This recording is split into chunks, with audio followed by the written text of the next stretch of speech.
Captain हमारे साथ Shyam Kumar sir हैं, उनसे भी बात करेंगे। लेकिन सबसे पहले बड़ी खबर का रुख कर रहे थे। आपको बता दें कि जम्मू कश्मीर में सुरक्षा एजेंसियों की बड़ी कार्रवाई सामने आई है। 100 से ज्यादा संगठनों पर छापेमारी जारी है। हुर्रियत के कई गुटों के यहाँ सुरक्षा एजेंसियों का छापा पड़ा है। जमात इस्लामी के समर्थकों के यहाँ छापेमारी पड़ी है। छापेमारी में तमाम देश विरोधी चीजें मिली है। कुपवाड़ा, हंदवाड़ा, अनंतनाग में ये छापेमारी है। त्राल, पुलवामा, सोपोर और बारामूला में भी छापा पड़ा है। जांच एजेंसियां कॉल डिटेल भी खंगाल रही है। तो देखिए, बड़ी कार्रवाई ये मानी जा रही है। जम्मू कश्मीर में सुरक्षा एजेंसियों की 100 से ज्यादा संगठन जिन पर छापेमारी जारी है। हुर्रियत के कई गुट बताए जा रहे हैं। यहां पर भी सुरक्षा एजेंसियों का छापा पड़ा है, जिसमें जमात इस्लामी के समर्थकों के यहां छापेमारी है। और गुरसिमरन हमारे साथ सीधे जुड़े हुए हैं, उनके पास जाना चाहेंगे। गुरसिमरन, इसको लेकर क्या जानकारी है आपके पास? देखिए, उत्तरी और दक्षिण कश्मीर में इस वक्त जो है जम्मू कश्मीर पुलिस की तरफ से बड़े पैमाने पर रेड्स की जा रही हैं। ये रेड्स उन संगठनों के पर की जा रही हैं जिन्हें केंद्रीय गृह मंत्रालय द्वारा अनलॉफुल एक्टिविटीज़ प्रिवेंशन एक्ट 1961 के तहत जो है प्रतिबंधित किया गया है। लगातार इन पर प्रतिबंध लगे होने के बावजूद ये अपनी गतिविधियां जो देश विरोधी और देश की एकता अखंडता के लिए जो है घातक गतिविधियां थी, उसे जो है जारी रखे हुए थे। जिसके बाद अब ये फैसला लिया गया कि इनके वो एक्टिव मेंबर जो अभी भी केंद्रीय गृह मंत्रालय के बैन के बावजूद लगातार जो है अंडरग्राउंड एक्टिविटीज कर रहे हैं, उन पर जो है नकेल कसी जाए, जिसके चलते अब 100 से ज्यादा जगहों पर जो है रेड जारी है। आपको बता दें कि बारामूला, हंदवाड़ा, सोपोर, अनंतनाग, त्राल और पुलवामा जैसे जो जिले हैं, जो पुलिस डिस्ट्रिक्ट्स हैं, वहां पर इस वक्त रेड लगातार जारी है। और कोशिश ये है कि जल्द से जल्द उन लोगों तक पहुंचा जाए जो बैन के बावजूद जो है आतंकी और देश विरोधी ताकतों को जो है सुदृढ़ करने के लिए कश्मीर घाटी में काम कर रहे हैं, ताकि जल्द से जल्द उन्हें जो है पकड़ा जा सके। इस दौरान कुछ डॉक्यूमेंट्स और मोबाइल फोन, लैपटॉप जो है वो बरामद हुए हैं, जिनकी अब जांच की जाएगी कि आखिरकार ये लोग किस तरह से इस पूरे नेक्सस को चला रहे थे। बिल्कुल गुरसिमरन, बड़ी जानकारी आप दे रहे हैं। और इसी बीच अपने दर्शकों को बता दें, पहलगाम में जहां आतंकियों ने रेकी की थी, वहां पर रिपब्लिक भारत की टीम पहुंची थी। वहां से तस्वीरें भी आपको दिखाएंगे। हमारे सहयोगी जतन वहां से लगातार जुड़े हुए हैं, उनके पास जाना चाहेंगे। जतन, जहां पर रेकी की गई थी वहां पर आप मौजूद हैं, इस समय क्या जानकारी?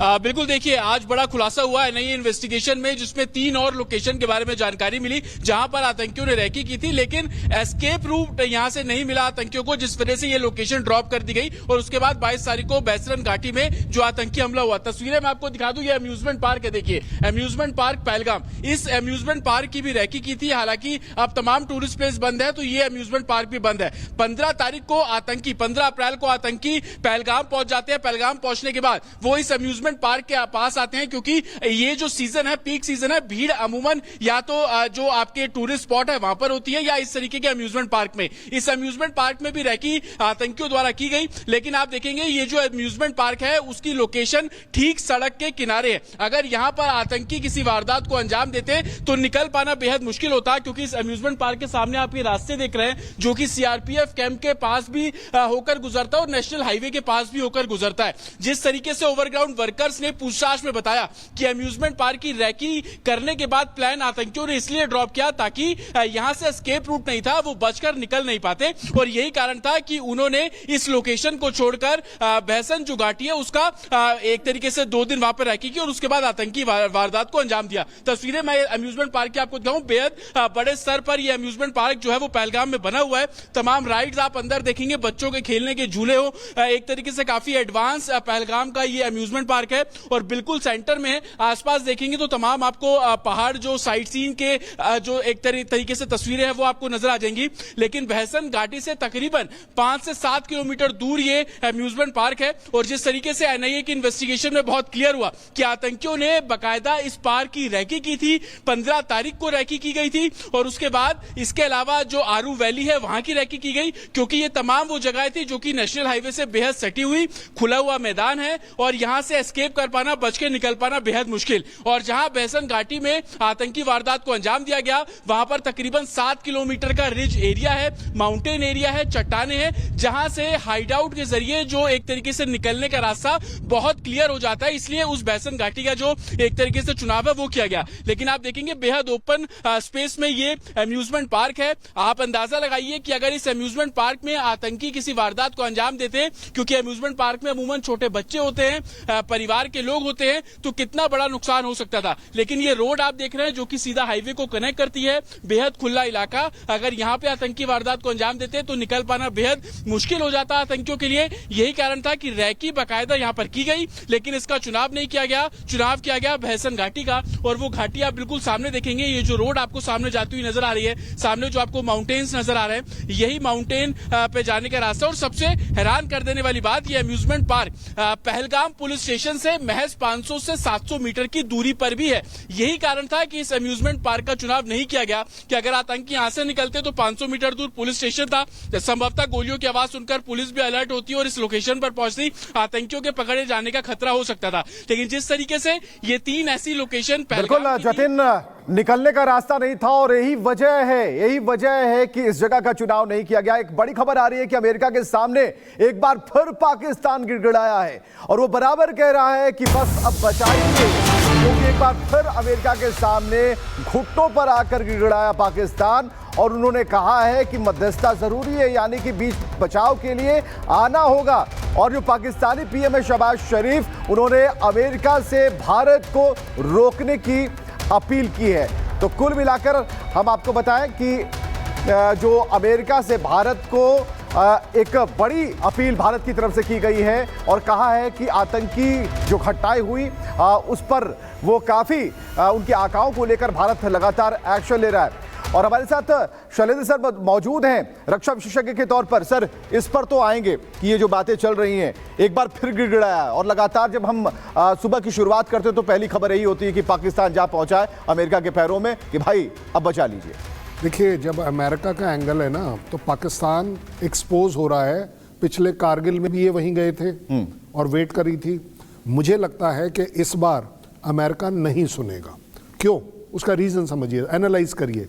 क्योंकि लड़ाई जो है टेररिज्म के खिलाफ हो रही है। बिल्कुल। और अमेरिका सबसे बड़ा अपने आप को समझता है कि टेररिस्ट को मैं पूरी दुनिया से निकाल दूंगा। किस वजह से वो बोलेगा कि रुक जाइए? और वैसे भी अमेरिका में इस समय बड़ी मैच्योरिटी है और कल शहबाज शरीफ ने उनके फॉरेन सेक्रेटरी से बात करी है। ये कल की बात है, बिल्कुल यहाँ पर आई है और अभी तक कोई रिएक्शन नहीं आया है, कोई भी नहीं। दैट मीन्स व्हाट कि अमेरिका इज ऑल्सो इवेलुएटिंग कि भाई साहब, पाकिस्तान का हम ये जो साथ देंगे तो क्या कहीं हम आतंकवाद के साथ तो खड़े हुए नजर नहीं आएंगे। बिल्कुल, ज्यादा बड़ी बात यह है। दूसरी बात, अगर आज 2 मिनट के लिए हमने मान ली बात अमेरिका की, पहले तो हमें एक रीजन दीजिए हम क्यों माने। मेरे घर में टेररिज्म होगा तो मैं आपको मानूं, आपके घर में टेररिज्म होगा आप जाकर अबोटाबाद में जाकर मारेंगे। देखिए, जो वर्ल्ड पॉलिटिक्स है और वर्ल्ड डिप्लोमेसी एक्सपोज हो जाएगी कि इस बार इंडिया भी उतनी आसानी से नहीं मानने वाला कि चलिए जी आपने बोला मत जाइए, हम स्ट्राइक करेंगे, हम स्ट्राइक का लेवल बढ़ाएंगे, कम करेंगे, ये हमारी चूजिंग है। America can influence us, request us, उसके 50 रीजन मैं दे सकता हूं, लेकिन ज्यादा बड़ी बात यह है आज हमारे रिलेशन अमेरिका के साथ इक्वल फुटिंग पर हैं अगर टेररिज्म पर बात करें। बिल्कुल सीधी बात। सो मुझे नहीं लगता कि शहबाज शरीफ का कोई गेट अवे इसमें है। एक स्ट्राइक उनके पास आने वाली है, फुल फ्लेजेड अटैक वो रोकना चाहे रोक ले, और जो कि हमने कभी डिक्लेयर नहीं किया है। ज्यादा बड़ी बात अगर उनको यही सुनना है, क्योंकि पाकिस्तान को बड़ी आदत है कि वो जो सुनना चाहता है वही सुनना है, तो सुना देते हैं। इस बार सुनाइए। मैं कहता हूं कि आप पूरा मीडिया सुनाइए कि अटैक हो रहा है, होगा, होके ही रहेगा, क्योंकि अगर प्राइम मिनिस्टर बोल रहे हैं न्याय होगा और मिलके ही रहेगा, तो ये न्याय आपके यहां चाहे इस्लामाबाद में बैठा हो, बिल्कुल जो है युद्ध तो होकर रहेगा। और शिखा हमारे साथ लगातार मौजूद है, एक सवाल के साथ छोड़ते हैं शिखा को। शिखा, एक सवाल जायज है यहां पर, जो पंजाब प्रांत की पाकिस्तान की तरफ से मुख्यमंत्री हैं, उन्होंने साफ तौर पर जो बातें कही कि डरने की जरूरत है, जरा पूछिएगा जो हमारे एक्सपर्ट्स हैं वो क्या कह रहे हैं। बिल्कुल विवेक, कई सवाल ऐसे खड़े हो रहे हैं। नेवल कैप्टन हमारे साथ श्याम कुमार जी हैं, उनसे बात करते हैं। सर देखिए, जो पंजाब प्रांत की जो नेता हैं उन्होंने ऐसा कहा है। दूसरी चीज ये है कि अमेरिका के सामने अब